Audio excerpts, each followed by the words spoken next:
Welcome to our mini vlog.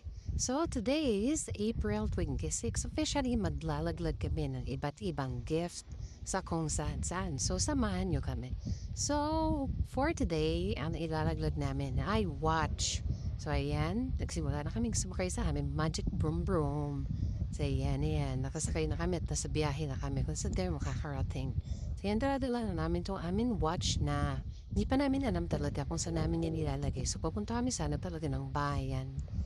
But then hindi ko alam kung saan ko siya dadalhin. So kung saan pa kami nakarating. Nakarating kami ng Bangna, ng Nieves.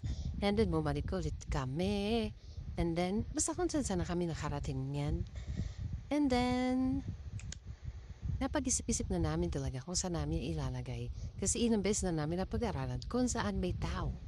Yung mapupulot siya agad. Ganon. So, ayan, let's have our final look. Ayan, love ko kayo kung sino man yung makakakuha nito. Para sa iyan, enjoy mo. Sana lang maintindihan mo yung sulat ko. And then, ayan, kinuha na nga ni Bosyo yung yung watch. And then, itatago na niya. Yan. Yan, so itatago na niya yan. Hindi pa natin alam kung saan. Pinag-aaral-aralan pa niya dyan. So, pinuha na niya dyan yung cellphone ko. And i-video din daw niya kung saan niya ilalagay. So, doon na pala ilalagay sa likod ng halaman. Grabe. Pakatagal-tagal pang ilagay. So, ayan, let's have our final look kung saan namin siya inilagay. And inilagay nga siya ni Antonio dun sa may halaman. So, ayan.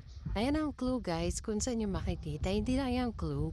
Lagay yan na yung mismong lugar kung saan nyo siya makikita. So, paunahan na lang kung sino makakahanap. Good luck and enjoy the item. Bye-bye!